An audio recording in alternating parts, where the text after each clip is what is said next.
What all went into the decision to hang it up after the season, and what were the emotions like when you came to that conclusion? It's not something I dwell on a lot. I can't say I've thought about it a lot, but I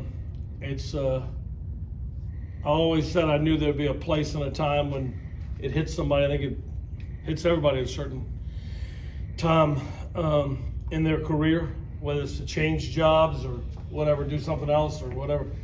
And it probably just hit me, I don't know, a month ago, a few weeks ago, that it might be the right place and right time. And there were certain things I want to make sure were finished before I left, so it didn't be left to the next head coach. And thank goodness the next head coach is Chris Hart, and that was a part of the puzzle too, right? It was the right place at the right time, but I want to make sure Chris Hart was the next head coach, or I may not have made that decision. And once that was in place and we got the facilities built, there's still more to build, but I think it will take another. I think the weight room in center field is pretty much done deal. That'll happen soon. But as far as the left field family playground and the left field pavilion behind left field, those things may take a couple more 3 years, and I don't think I have a couple more 3 years in me. And so I just felt like as we got toward the end, it was the right place, the right time. The only thing that bothered me a little bit is, were we going to get to postseason? I didn't want the last year to be minus postseason. For me, these guys that you just talked to that are going to get drafted and go play professionally won't be back next year. The seniors that won't be back next year. And to be honest, every player on this team, you need to go to postseason. Every player needs to experience that. And but when I announced it, I took the chance that I announced it once you announced it's official. And thank goodness the committee saw fit to do what I think was the right thing and put us in. So that gives me a great satisfaction.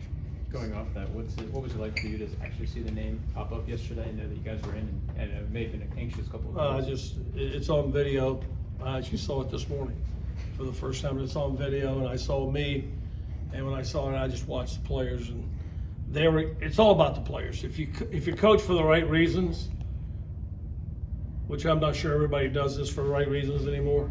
I think college athletics has gotten a little bit skewed, but if you do things for the right reasons, then it's the players that everybody should. And so I just sat there and watched the players, and to me, that's what it was. I can't tell you what it was. It's like I said, it meant a lot. Why was it so important for you to know that Chris was going to be the guy taking over this position, and what makes him equipped to take over this job? What makes him equipped is a testament to how we've been the last 22 years that he's been here. So if you just scroll back to what this program has done for the last 22 years, I think that is resume for him enough, and he's had a lot to do with that. Charge of recruiting, practice. He coaches 30, runs the offense. I mean, he can't have any more responsibility than he's had the last 10 or 15 years, and so that's resume enough. And in the last 60 years, it's been Coach Esposito, myself, and Ray Tanner. And I think the track record for NC State, the consistency and the stature of this program is top 20, consistently ranked by D1 baseball and of the top programs in America. And so that's something I'm very proud of. So I'm real big on consistency and continuity, keeping people together, keeping the same people intact. I think that's important. And so Chris Hart being the guy that needs to be the next guy, knowing how this place runs and operates, and he'll keep everybody here that's been a big part of this. Some people for 8 years, 10 years, 15 years. We got a lot of people here that's got some tenure here, and so it was no question he was the right person to be the next head coach here. So Michael Jordan had the last dance, right, on his last run out. What should we call this for you? It's certainly not a dance. No athleticism here, but better put an athlete with me. So I'd say maybe the last ride, just the last ride. And I remember a good friend of mine, Ray Birmingham. So I won't out of New Mexico, great friend of mine back there. his last game. He got on a horse and rode out from home plate to center field and just kept riding. And I love Westerns, and yeah, this will be the last ride. You gonna bring a horse down there? No, I'm not gonna do Just hoping that, for but the that's the best way for me to answer what Pat said.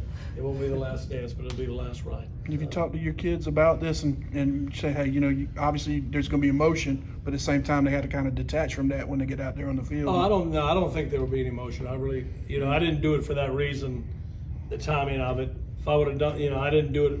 We weren't in going to the ACC tournament. If I wanted to draw some emotion, what I'm saying, I would have announced it before the ACC tournament. I'm not that guy. I don't want parades. I don't want jackets. I'll just put the keys on the desk and say bye. Yeah, but I guess I'm asking more because they care about you. They're going to want to play and win for you. They care about me, I think, and I'm glad to say that. There's a lot of emotion in that locker room when I told the team that's something we'll share together. But no, they're going to play. Teams have to play for each other. Teams don't play for coaches. They may come for coaches and they may like coaches and play a little harder for some coaches than others because of how they're treated.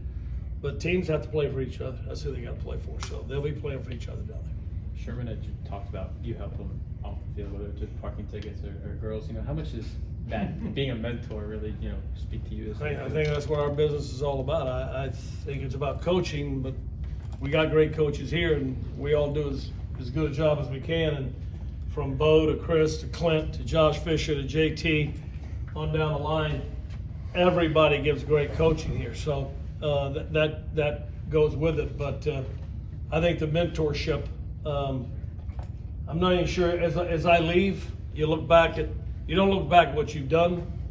As you leave, for me, I look and see what I could have done more. Like if I had to do this over, what would I have done different? And I think maybe what I've done, I had a great conversation with Wyatt Piper today. We just wound up in the lounge together and went on a talk that I normally wouldn't do during the season because they have school, they have social life. That we don't have that time to sit there and really talk. But the mentorship, I hope what Sherman says, I hope I've given that to most players. You like to say every player, but the text that I've gotten. My wife showed me one last night when I got home from Brett Austin. I cannot tell you what that meant to me. I saw something from Tom Walter that Tyler Stokely showed me yesterday. Somebody showed me something from Scott Forbes. Those are one of the best texts I got was from the center fielder Honeycutt that played for Carolina a few years ago. First of all, he had to go to the trouble to find my number from somebody, and then he sent me one of the best texts I got. I got one from Jordan Sprinkler, who I coached on the USA team. Got one from Troy Tulowitzki, who I was with coaching on the USA team, and then we coached together. Some of the texts I've gotten from people makes me think I did a lot of things right, but if I had to do it over, maybe try to do more mentorship for things in their life that you may not know about. So anyway. How long ago did you start really taking that? You said you kind of wish you did more. When did that really start for you to be more of a mentor coach? I've tried to do it my whole life. It's something I've tried to do my whole life. And because this is such a time in their life where I think you can make a difference. And they grew up at a different time than I grew up. When I grew up, you got mentored by everybody you met. Everybody in my small community of Avent, North Carolina, was my mentor. And my mom and my dad were my guiding light. They were my everything. But you got mentored by everybody in that small community.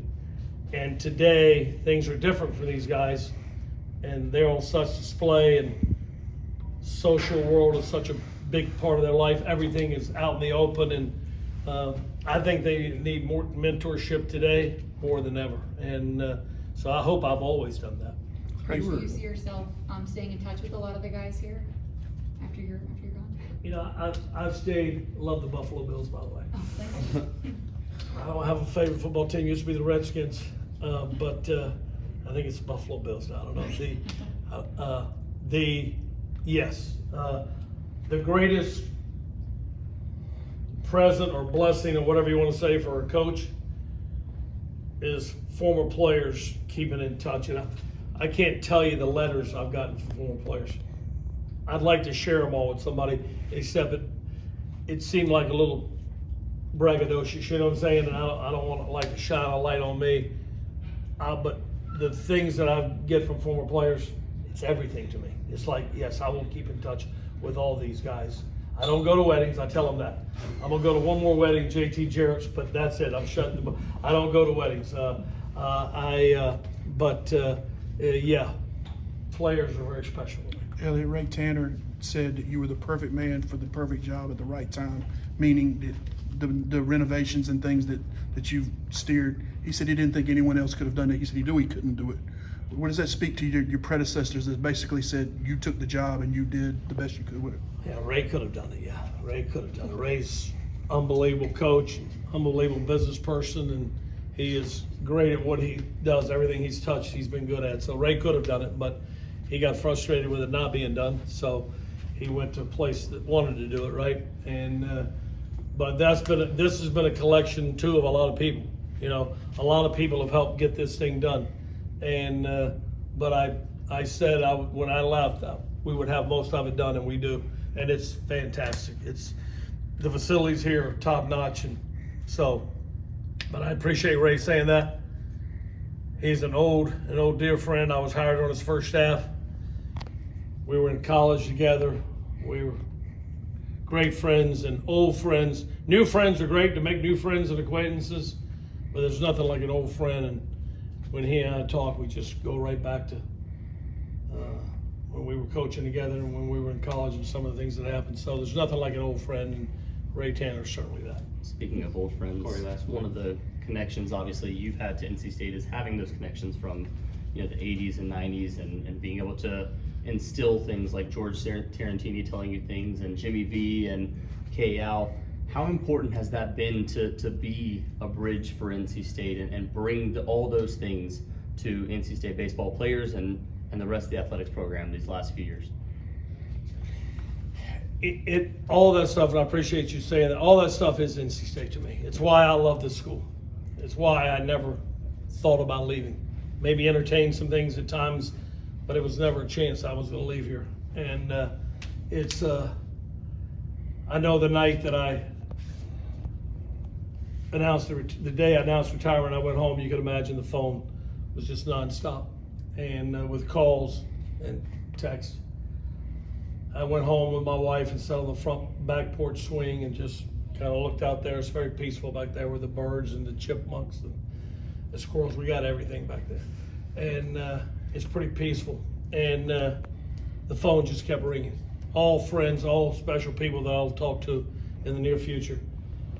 But I took 2 calls that night. And my wife was like, "You gonna take a call, huh?" And because I just not taken about 10 in a row. I took one from Janice Guzzo, where she's struggling with the loss of one of the great coaches and people that ever graced these grounds. You talking about the old times. And Coach Bob Guzzo will celebrate his life June 8th in Reynolds Coliseum. Be a fitting place. That's where we did George Tarantini's. And so I took Janice Guzzo's, and then Pam Valvano called. And Pam Valvano and her family, little girls, are all special to me because that brings me back to when NC State, we got all great coaches now, but we had all great coaches then, and everybody was around each other all the time. And it was just it's what built this place. It's what made NC State great. It's what built this place. So yes, my connection to all the past, Frank Whedon, Charlie Bryant, Bobby Purcell, my connection to all those great people is what makes this place so special. And I'm happy to be that person that can still tell those stories.